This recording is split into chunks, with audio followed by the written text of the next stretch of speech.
there in YouTube land. Welcome back. Today we thought we'd talk about not only the fact that Tabby and I look like ghosts, but we're talking about ghostly animals. So all of the specters that are not human and not demon. But are creepy crawly in the middle of the night when you least expect it. We actually do have, or I have a little personal one of a ghost animal. So 4 years ago, one of my cats, Keely, was just about to turn 3, actually. And he had a condition called cardiomyopathy, and he died mid-stride. He was pretty young, but he always had this thing where he would come up on the foot of the bed, and he would turn 3 times, but paw, you know how they paw the quilt down?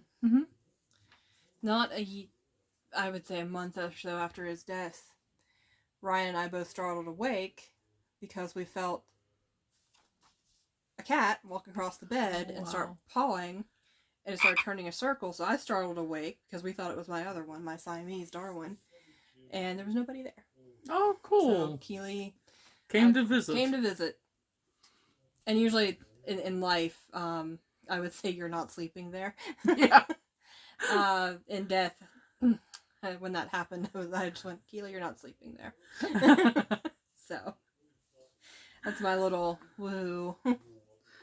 I remember Keely. Keely was a Maine Coon and Russian Blue mix, wasn't he? Yeah, he had the Russian Blue coloration and the Maine Coon size and fur. And I laughed because the one time I had gone to her house, this was back when you were doing your PhD, I think it was. Oh, yeah. And she was working on writing on her PhD, and I was working on writing on one of my books.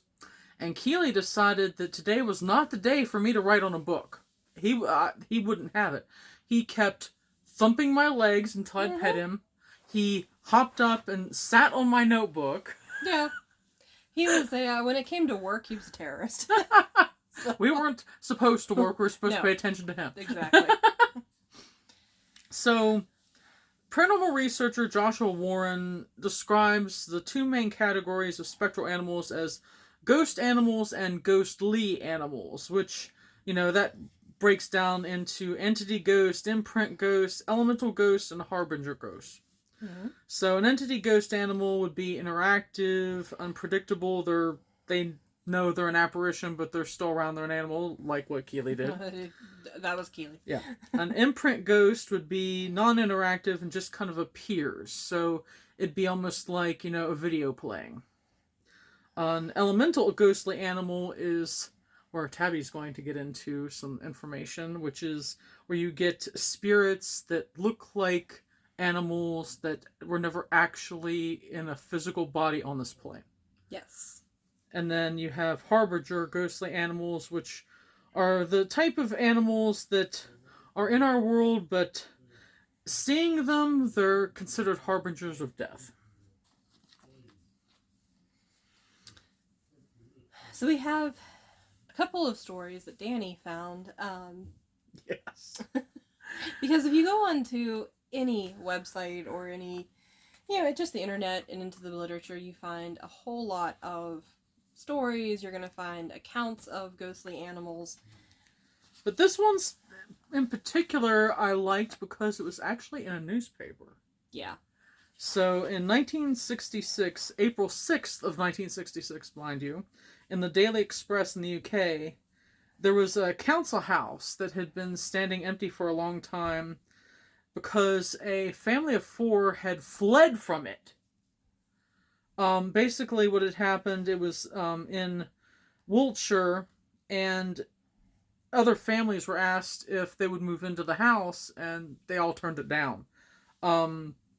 Basically what happened, they said that they saw tons of apparitions of animals, objects moved by themselves, one of the kids was pinned to a wall by nothing. And then the house was supposed to have been previously occupied by a spiritualist. And so she said that the happenings there could have been caused by her own 2 dead pets, 2 different cats. One was an Alsatian, and she just said that both cats had died while she was living there, and she was fond of both of them, but afterwards she saw them walking around the house. And funnily enough, 50 years later, the Daily Express talked about this house again on April 15th of 2016. A couple claimed that their house had previously been haunted by the ghost of an old man. Their daughters were left frightened to death by an eerie apparition that appeared at the foot of her bed. The couple also claimed that they'd been scratched by demonic forces, and the family now claimed the ghouls had been exorcised by their cherished pet. So that's interesting. Especially the fact that it was in a newspaper in 2016. Yeah, really. I'll put the link to the article that I got this story from in the description. They actually have in the article a link where you can click on to see like a video of like some of the stuff moving. So fun stuff. Yeah.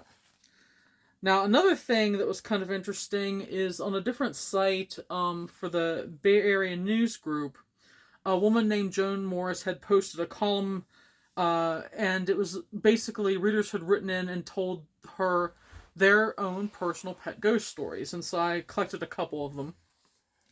A Joy Smith from Antioch said, "We lost our beloved black cat a few years ago, but still remembered him fondly as their Einstein because he was really smart. And about a week after he died, her husband had called to her from the other room, and when she walked into the room, her husband had this really odd look on his face. And he said he just felt something rubbing around his legs and ankles like their cat used to. And when he looked down, there was nothing there." Cats, man. Cats. And then there was a Maria Theron from Dublin. One time, her husband was in the restroom, and he swore he heard her dog, Oscar, bark in his very deep, loud bark in the living room. Of course, it was empty because Oscar had been already dead. Another time, they heard Oscar's nails clicking on the hardwood floors in the entryway, and there was nothing there. When Oscar had been alive, he used to come in early into the evening in the master bedroom and sigh very loudly to let her know it was time to go to bed. But when she heard it again and he was dead, she's like, "Oscar, you're scaring Mommy! Mommy, please wait for me in heaven!" And then he didn't do it again. Poor Oscar. Poor Oscar. He just wanted him to be seen again. Yeah. So kind of on that theme of dogs, some of the more common themed, I think we would hear in legend, revolve around the wild hunt. Mm-hmm. And they actually are known to be spectral dogs and spectral horses that ride upon European countrysides, and these are across the board. The wild hunt is found in just about each culture in Europe, and they are said to collect the souls of the dead or the damned. But if you find yourself, unfortunately, on the road while the hunt is coming by, you may be swept up too. So be wise.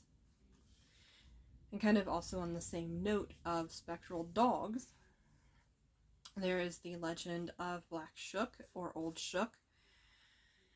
And he is a large black dog with red eyes, and some say they gleam with hellfire, some say they just, are blood red. And he roams the coastline and countryside of East Anglia in the British Isles. However, he's also been sighted other places too. And he kind of intertwines with the Hound of the Baskervilles as a spectral dog.